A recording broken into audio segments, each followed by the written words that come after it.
if you look back at 2022, it's got to be really a mixed bag for Viking fans. Because on the one hand, the team wins like 13 games in the regular season under first-year head coach Kevin O'Connell. Kind of feel good about that, right? Go to win the division, go to the playoffs. But then the Giants beat you at home in the wild card round. And now you say you won that many games, won the division, one and done in the playoffs. And oh, by the way, Kirk Cousins is now another year older and he's in his damn mid-30s. So what the hell does the future of this team look like? I mean, it feels like a pretty accurate portrayal for the Vikings fans. Going off of 2022, I would think. So now, what I find fascinating about it, although I'm not inclined to disagree at the moment, is you don't really hear much buzz or hype about the Vikings in 2023. This is the team that won the division comfortably last year. And the way everybody else is talking about them, they're like a non-factor, it feels like. Which sometimes could be valid and justified, and other times could be a warning sign of, hey, don't sleep on this team too much. Now, I happen to be in the former camp of, I think last year was a bit of a fluke for the Vikings. I don't mean that in a negative way. It's just they weren't that good of a team, and they feasted on a pretty light schedule, and they lost to the Giants in the wild card round. That's pretty inexcusable, right? And it was a home game. You can't do that. I certainly look at this Vikings team and I say, this is a team that looks like they're due for a bit of a backslide, a bit of regression in 2023.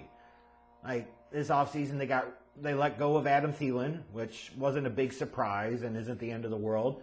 But then they also let go of Dalvin Cook, which based off of the salary cap spot the Vikings were in, there had to be some trade-offs made, but Dalvin Cook was a big part of their running game, big part of their offense, and now he's gone.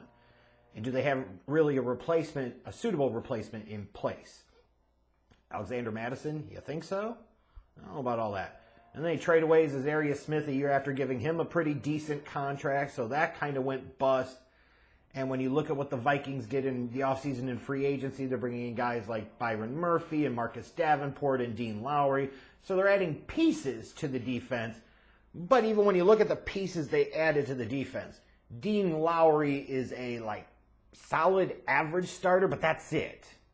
You need those guys too, right? But he's not going to shake up the world. Marcus Davenport is one of those guys that people continue to think maybe has more potential than he really does. And they don't face the reality of who he is as a player.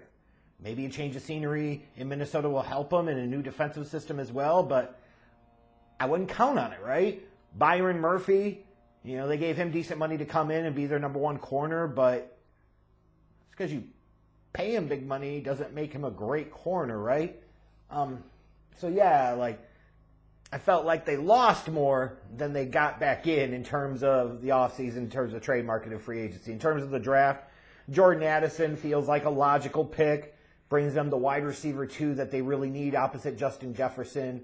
The Vikings defense, I don't think you're ever going to point to under Kevin O'Connell is going to be the strength of the team. So you've got to maximize what you can do with the offense. And you couldn't be in a spot where you've got Justin Jefferson, then you've got what you think is the upside of TJ Hockenson versus the reality at tight end, and then you've got no real other threat at the other wide receiver, unless you want to count like KJ Osborne. So they needed to get him.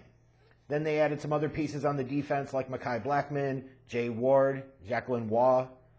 We'll see how much they play a role in 2023, but this is a defensive unit that certainly needed some help. So those guys may get opportunities. Looking at the Vikings in terms of the things I like the most about their roster heading into 2023, I'm going to start with their passing game. Look, I know Kirk Cousins isn't elite. He is not. And he's not a spring chicken anymore. He's in his mid-30s. But he is better than I've given him credit for at times, others give him credit for. He is a damn good NFL starting quarterback. He's just not an elite dude. And not every team can have an elite dude. All right? And we can talk about, a lot of things with Cousins.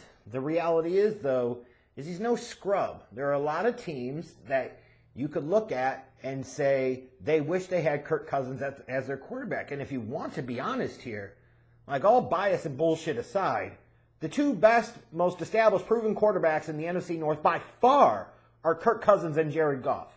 And I guess it depends on your perspective and preference in which one you would rather have. I personally would rather have Kirk Cousins if you're talking about just who's the better quarterback. I think it's Cousins. So the Vikings come into 2023, to me, in my opinion, at this time at least, to start the season, they have the best quarterback in the division. That feels like an inherent advantage. Not only do they have Cousins, but obviously they've got Justin Jefferson, KJ Osborne, TJ Hawkinson, Jordan Addison, who they brought in the first round of the draft. So they got some weapons in the passing game. Their offensive line I really like. It's young. Darrisaw's a stud at left tackle. It's a young unit that they've invested quite a bit in with Bradbury and O'Neal and Ingram and so forth. And it's a group that I expect is going to get even better. And then I look at their linebacking core, right? Like Smith, I mean, when you look at them, no, not their linebacking core. Sorry. When you look at them, I think there's a piece of there in terms of offensive continuity. You've got Kevin O'Connell. He knows what the hell he's doing on the offensive side. So you look at them offensively, generally speaking, especially from a passing game standpoint, their ability to protect Kirk Cousins, they're going to be pretty good. What I don't like about them, the running game. They were 27th in yards per game last season, and that was with Dalvin Cook. And Dalvin Cook is a damn good running back. He's not there. You really think Alexander Mattison and a crew of others is going to fill that void? That feels relatively optimistic. It runs the risk of losing balance to that offense, making them one-dimensional, making them easier to predict. I look at their pass rush, and I say Danielle Hunter, and what else? Like, we got him, right? And they gave him a one-year contract extension for whatever reason. And then what else do they really have there? And then I look at the secondary. They signed Byron Murphy, but again, is he really a corner one? Harrison Smith isn't getting any younger. I just look at that unit and I say, they keep trying to piecemeal things at corner. Like, it's just not a good secondary unit. I don't see them being a whole lot better, frankly, in 2023. I anticipate we're going to find out very early with this Vikings team this year if they're going to be up to snuff of last year's performance or they're going to be due for the regression that it seems like a lot of people anticipate they're going to have. You know, they're first place team in the division last year, so that means they also play a first place schedule this time. Weeks 2 through 8.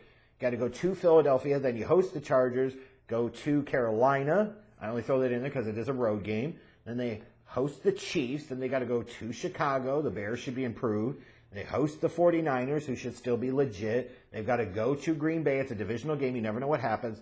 Like, the Vikings have to be careful that first half of the season because if they let this thing get away from them early, they're going to be fucked. Now, if they get to a place where they navigate that enough to where they could be in the mix, it's going to be that last 4 weeks of the season that really makes all the difference for them. They got to go to Cincinnati, they host Detroit, they host Green Bay, and then they've got to go to Detroit. So 3 of their last 3 games are against divisional opponents, and Week 15 is against a perennial contender right now in the Cincinnati Bengals. Not a great spot for the Vikings to be in. I have questions about their running game. I have questions abound about their defense.